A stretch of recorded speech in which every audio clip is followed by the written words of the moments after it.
2 Raja-Raja pasal 19. Yerusalem luput dari tangan Sanherib.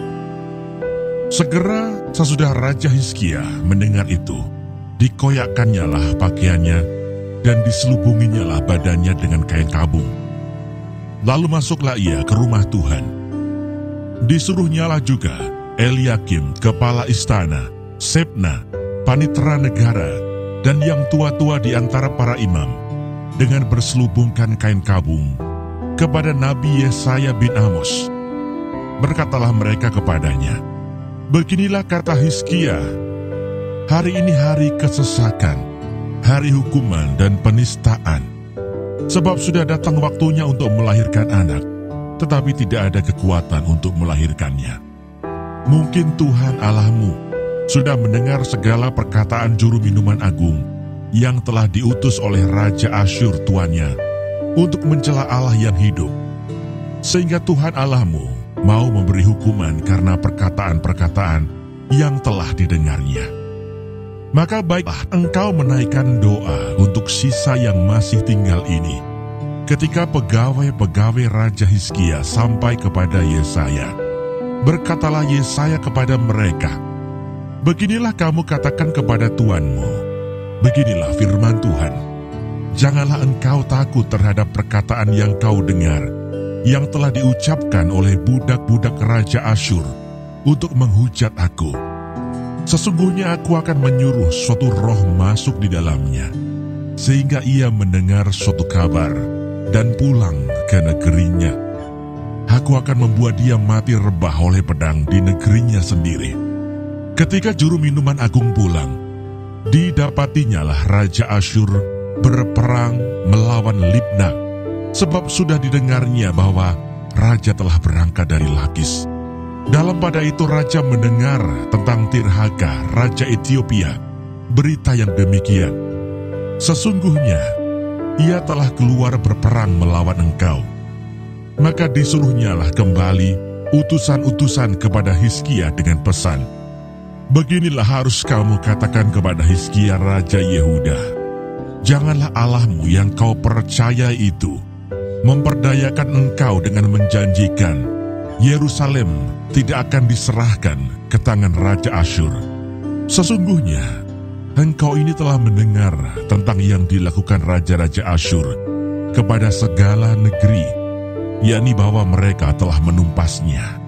Masakan engkau ini akan dilepaskan? Sudahkah para Allah dari bangsa-bangsa yang telah dimusnahkan oleh nenek moyangku dapat melepaskan mereka, yakni Gosan, Haran, Rezef, dan Bani Eden yang ditelasar? Di manakah raja negeri Hamat dan Arpad, raja kota Sefarwaim, raja negeri Hena dan Iwa?" Hizkia menerima surat itu dari tangan para utusan lalu membacanya. Kemudian pergilah ia ke rumah Tuhan dan membentangkan surat itu di hadapan Tuhan. Hizkia berdoa di hadapan Tuhan dengan berkata, "Ya Tuhan Allah Israel, yang bertahta di atas kerubim, hanya Engkau sendirilah Allah segala kerajaan di bumi. Engkaulah yang menjadikan langit dan bumi. Sendengkanlah telingamu ya Tuhan dan dengarlah. Bukalah matamu ya Tuhan dan lihatlah. Dengarlah perkataan Sanherib yang telah dikirimnya untuk mengaibkan Allah yang hidup. Ya Tuhan, memang Raja-Raja Asyur telah memusnahkan bangsa-bangsa dan negeri-negeri mereka dan menaruh para Allah mereka ke dalam api. Sebab mereka bukanlah Allah, hanya buatan tangan manusia, kayu dan batu. Sebab itu dapat dibinasakan orang. Maka sekarang ya Tuhan Allah kami, selamatkanlah kiranya kami dari tangannya, supaya segala kerajaan di bumi mengetahui bahwa hanya Engkau sendirilah Allah ya Tuhan." Lalu Yesaya bin Amos menyuruh orang kepada Hizkia mengatakan, "Beginilah firman Tuhan Allah Israel, apa yang telah kau doakan kepadaku mengenai Sanherib, Raja Asyur, telah kudengar. Inilah firman yang telah diucapkan Tuhan mengenai dia. Ada darah, yaitu Putri Sion, telah menghina engkau, telah mengolok-olokkan engkau, dan Putri Yerusalem telah geleng-geleng kepala di belakangmu. Siapakah yang engkau cela dan engkau hujat? Terhadap siapakah engkau menyaringkan suaramu dan memandang dengan sombong? Terhadap yang Maha Kudus, Allah Israel. Dengan perantaraan utusan-utusanmu, engkau telah mencela Tuhan, dan engkau telah berkata, dengan banyaknya keretaku, aku naik ke tempat-tempat tinggi di pegunungan, ke tempat yang paling jauh di Gunung Libanon. Aku telah menebang pohon-pohon arasnya yang tinggi besar, pohon-pohon sanobarnya yang terpilih. Aku telah masuk ke tempat permalaman yang paling ujung, ke hutan pohon-pohonannya yang lebat.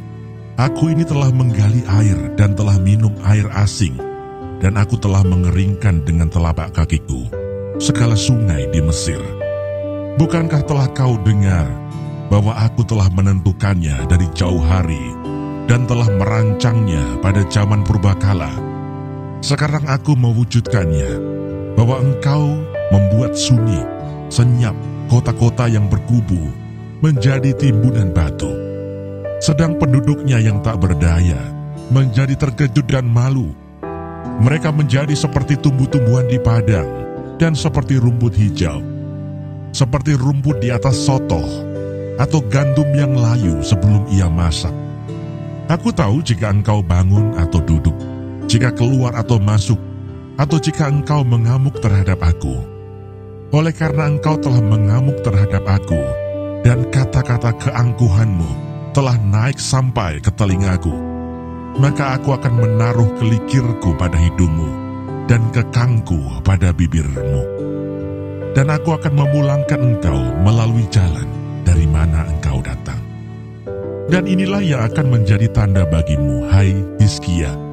Dalam tahun ini, orang makan apa yang tumbuh sendiri. Dan dalam tahun yang kedua, apa yang tumbuh dari tanaman yang pertama. Tetapi dalam tahun yang ketiga, menaburlah kamu, menuai, membuat kebun anggur, dan memakan buahnya.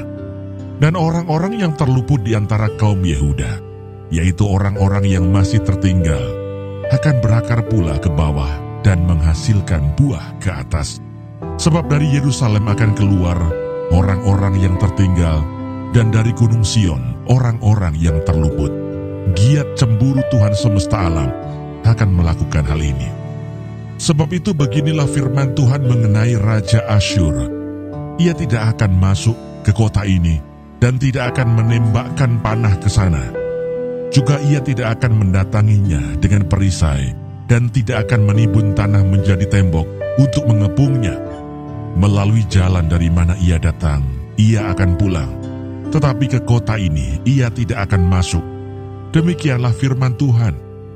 Dan aku akan memagari kota ini untuk menyelamatkannya, oleh karena aku dan oleh karena Daud hambaku. Maka pada malam itu, keluarlah malaikat Tuhan, lalu dibunuhnyalah 185.000 orang di dalam perkemahan Asyur. Keesokan harinya pagi-pagi tampaklah semuanya bangkai orang-orang mati belaga. Sebab itu berangkatlah Sanherib Raja Asyur dan pulang. Lalu tinggallah ia di Ninive. Pada suatu kali ketika ia sujud menyembah di dalam kuil Nisroh, Allahnya, maka Adramelech dan Sarezer anak-anaknya membunuh dia dengan pedang, dan mereka meloloskan diri ke tanah Ararat. Kemudian Esarhadon anaknya menjadi raja menggantikan dia.